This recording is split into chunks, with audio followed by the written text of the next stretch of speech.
الحمد لله وحده والصلاة والسلام على من لا نبي بعد ما بعد فأعوذ بالله من الشيطان الرجيم بسم الله الرحمن الرحيم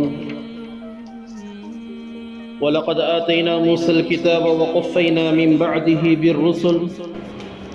وآتينا عيسى ابن مريم البينات وأيدناه بروح القدس أفكلما جاءكم رسول بما لا تهوى أنفسكم استكبرتم ففريقا كذبتم وفريقا تقتلون وقالوا قلوبنا غلف بل لعنهم الله بكفرهم فقليلا ما يؤمنون. إلى هذه الآية بئس ما اشتروا به أنفسهم أن يكفروا بما أنزل الله بغيا أن ينزل الله من فضله على من يشاء من عباده فباءوا بغضب على غضب وللكافرين عذاب مهين. آمنت بالله صدق الله مولانا العظيم وصدق رسوله النبي الكريم ونحن على ذلك لمن الشاهدين والشاكرين والحمد لله رب العالمين.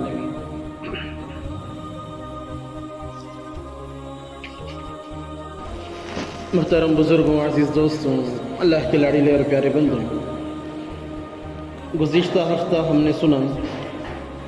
کہ اللہ رب العزت نے بنی اسرائیل سے کچھ وعدے اور قرار لیے تھے کہ وہ اللہ کے سوا کسی کی عبادت نہیں کریں گے، والدین کے ساتھ حسن سلوک کریں گے، آپس میں ایک دوسرے کے ساتھ جنگ و جدال، قتل و قتال نہیں کریں گے، ایک دوسرے کو اپنے وطن سے نہیں نکالیں گے، اور نماز ادا کریں گے، زکوٰۃ دیں گے، اور اگر کوئی ان میں سے قید ہو جائے کسی دوسرے کے پاس تو اسے فدیہ دے کر چھڑائیں گے۔ اس کے اندر حالت یہ تھی کہ یہود بعض اللہ رب العزت کے احکام پر عمل کرتے اور بعض کو چھوڑ دیتے ہیں،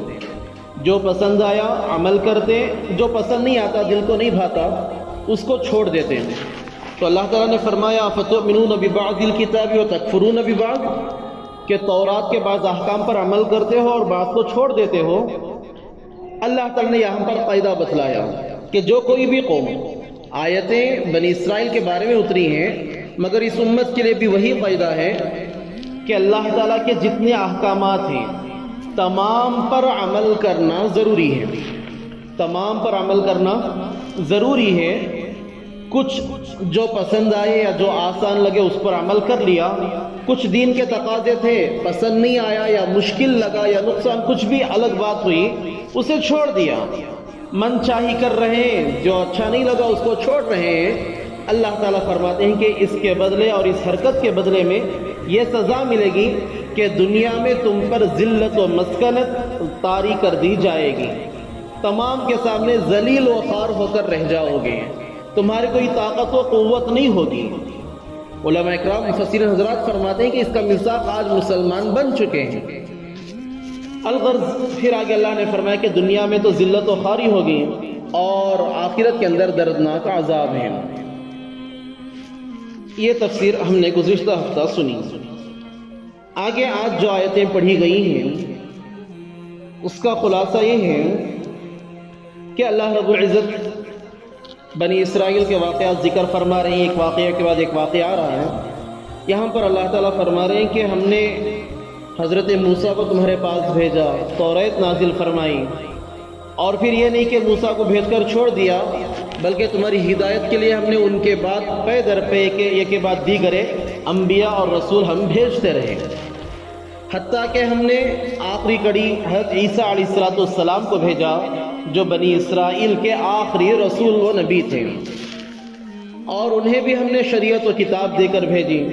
تم نے ان کا بھی انکار کیا، جھٹلایا۔ تم لوگ اگر نبی وہ چیز لے کر آتے جو تمہیں پسند ہے تو قبول کرتے، اگر نبی کوئی ایسا حکم لاتے جو تمہارے جی کو نہیں بھاتا تھا، اچھا نہیں لگتا تھا،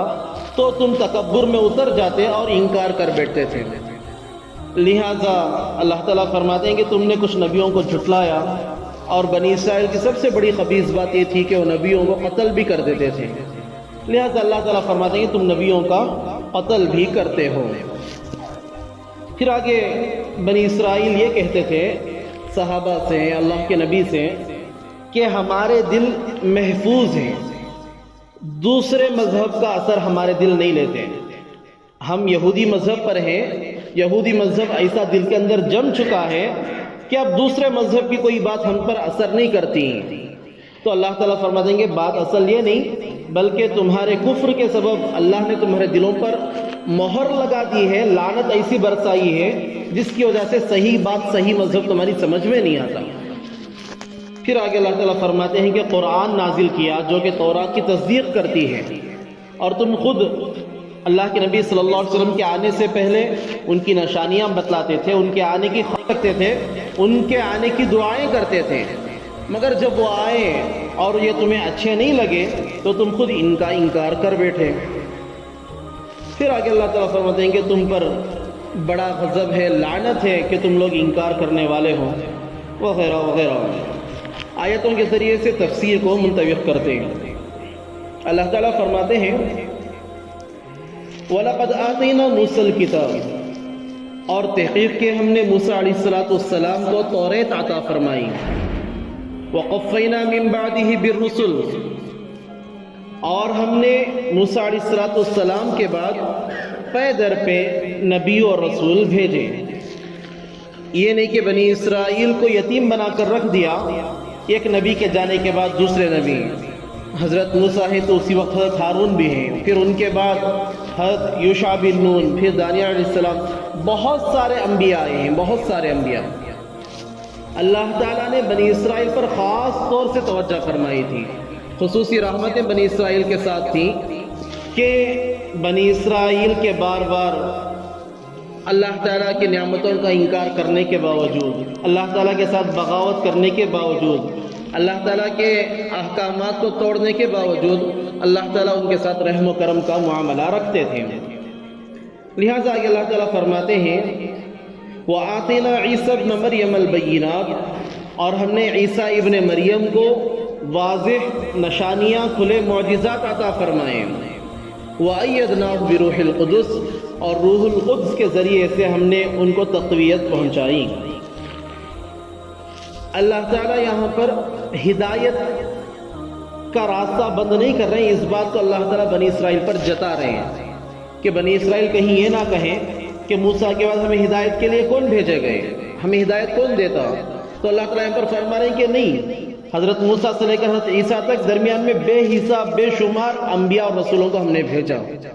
مگر تمہاری عادت کیا تھی؟ آگے اللہ تعالیٰ فرماتے ہیں أَفَكُلَّمَا جَاءَكُمْ رَسُولٌ بِمَا لَا تَهْوَىٰ أَنفُسُكُمُ اسْتَكْبَرْتُمْ، انبیاء جب کوئی حکم لے آتے اور کہتے کہ یہ اللہ کا حکم ہے، اس کو قبول کر لو، اگر تمہیں اچھا لگتا، تمہارے جی کو بھاتا، تمہارے نفسانی خواہشات کے مطابق وہ حکم ہوتا تو تم اس کو قبول کرتے تھے، اگر نفسانی خواہشات کے خلاف ہوتا، تمہارے دلوں کو اچھا نہیں لگتا تو تم اس کا انکار کر بیٹھتے، اور تم تکبر کرتے، جو کہ تکبر اللہ تعالیٰ کو ناراض کرنے والی چیز ہے۔